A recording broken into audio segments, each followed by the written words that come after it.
Hello, my name is Stuart Harper, and I'll be presenting today with Jimmy Dang and Aaron Liu. The title of our research presentation is The Epigenetic Regulation of Injury-Induced Quiescence in Drosophila Germline Stem Cells. I'll begin with the relevance of our work. A subpopulation of cancer cells, known as cancer stem cells, behave very similarly to stem cells that we are familiar with. Current cancer treatments target tumorous cells in hopes of eliminating all or most of the body of the tumor. However, these cancer stem cells have been found to disproportionately survive compared to normal cancer cells during traditional cancer therapies. Previous research from our lab and others has identified a biological protection pathway that allows stem cells to survive after damage to the surrounding tissue via a signal from the dying daughter cells. The stem cells bypass apoptosis and instead enter into a quiescent, non-dividing state to repair their damaged DNA and wait until favorable conditions arise to begin dividing again. This PVF1 ligand Tie2 receptor pathway is a remarkable adaptation that living systems utilize to protect their important stem cells from death. However, cancer stem cells are also able to take advantage of this survival pathway during cancer therapies. The entrance into quiescence is a period of remission from cancer growth. After some period of time, the cancer stem cell will exit quiescence and resume division. Relapse. Designing cancer therapies that are able to target cancer stem cells and disrupt their ability to enter quiescence may prove crucial in the development of effective cancer treatment. Quiescence is a state of reversible cell cycle arrest, where stem cells halt cell division and become more resistant to apoptosis. This protective state can be induced through radiation damage to the tissue. In order for stem cells to enter and exit from quiescence, there must be some regulation of gene expression in the cells to halt and then resume cell division. Epigenetics focuses on cellular dynamics over time that result from changes in gene expression without modification of the existing DNA code. By altering the levels of genes without manipulating the genetic code, cells are able to precisely fine-tune responses to varying environmental stimuli. By modifying the compactness of the DNA and the DNA supporting proteins like histones, cells are able to alter their gene expression levels. We hypothesized that there must be changes in gene expression that allow stem cells to enter and exit from quiescence, and identified our research question. What epigenetic proteins regulate entry into and exit from quiescence? In our research, we used Drosophila fruit flies to look at germline stem cell quiescence and regeneration to model cancer stem cells.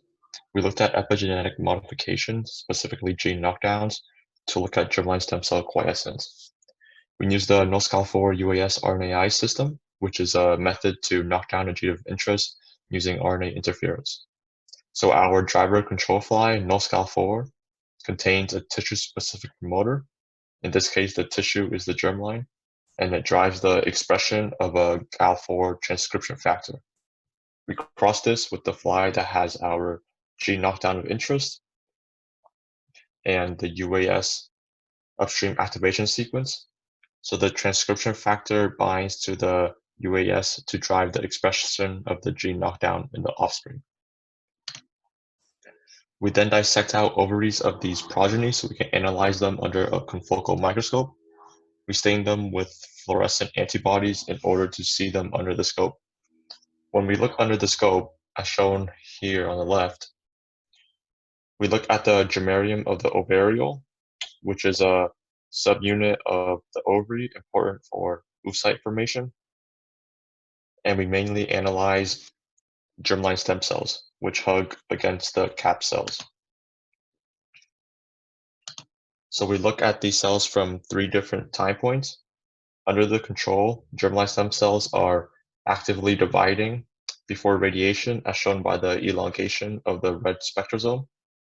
After inducing them to ionizing radiation, they enter a state of quiescence where the cells aren't dividing 1 day post-injury.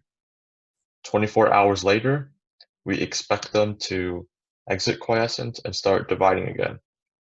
So for us, we wanted to see if knocking down different epigenetic proteins had any effect on the entry and exit of quiescence. So from our RNA knockdown screen, we identify several lines that show required for regulating entry and exit of the reversible quiescence. This slide shows all the lines that are required for entry of quiescence.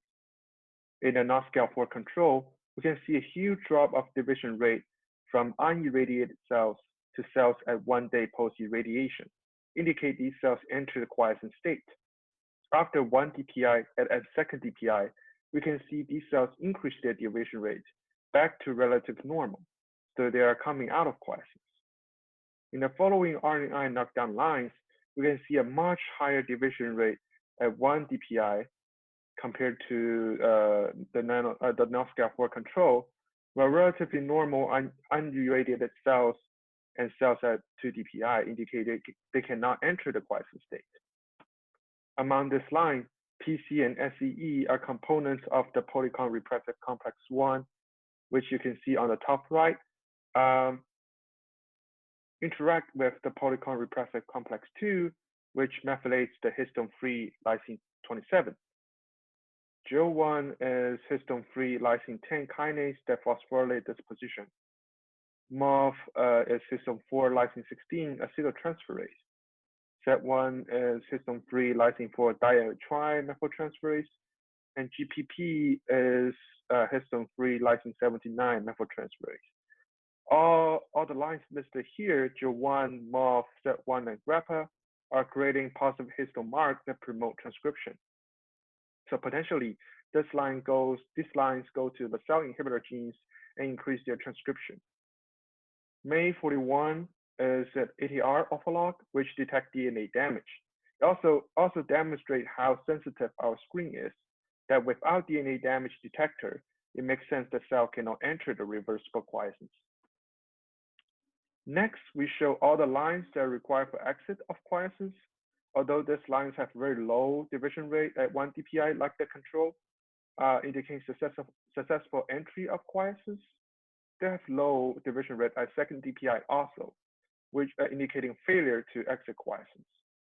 Among these lines, we have UTX, which is H3K27 demethylase that erase the mark created by PRC2 complex. So erase of the histone-free lysine 27 trimethylation mark is required for exit quiescence. Moreover, we have knockdown of TRX, which is H3K4 monomethyltransferase, and also show no exit of quiescence. Because we have PRC1, which, just a reminder, binds to H3K27 trimethylation mark, is required for entry of quiescence, and UTX, which erases this mark, is required for exit of quiescence. So H3K27 trimethylation mark might play an important role in regulating quiescence. So we're curious on how H3K27 methylation level changes in response to irradiation in control GSDs. And we use antibodies targeted against the spark to directly visualize the changes in GSDs. In the images, the blue staining is DAPI, which stains the nucleus, and the pink staining is the H3K27 trimethylation mark. As you can see here, the H3K27 trimethylation staining dramatically increased at 1 dpi from unirradiated cells, but not drastically changed from 1 dpi to 2 dpi. We quantify the mean fluorescent intensity of the H3K27 trimethylation and also obtain the same thing. The result altogether suggests that PRC1, PRC2 complex is required and critical for GSD to enter the quiescence. And the demethylase UTX is recruited in a specific and localized manner in the chromatin for the cell to exit the quiescence, so the assay cannot detect the difference. Returning back to our original research question, through our epigenetic protein knockdown screen, we were able to identify a number of epigenetic proteins that regulate the entry and exit of quiescence. Most specifically, we identified polycomb repressive complexes 1 and 2 as key players in regulating the ability of germline stem cells to enter into quiescence. Loss of these proteins and loss of trimethyl marks on histone 3 lysine 27 indicated that germline stem cells could not enter into quiescence. We also identified UTX, a demethylase at histone 3 lysine 27, as crucial in the ability of stem cells to exit from quiescence. We would be fascinated to explore the relationship of the polycomb complexes and UTX further in relation to specific gene expression changes in quiescence, along with the rest of this list of epigenetic proteins we identified as having a role. This work could help us understand the specific genes that are regulated to arrest cell cycle during entry into quiescence and resume cell cycle during exit from quiescence. Identifying these genes and thus potential target pathways could be impactful in the development of cancer stem cell targeted cancer therapies to reduce or eliminate the potential for cancer relapse in the future. We'd like to give a special thanks to Tommy Taslim, Julian Ishibashi, Professor Rohola Baker, and the rest of her lab. Thank you for listening.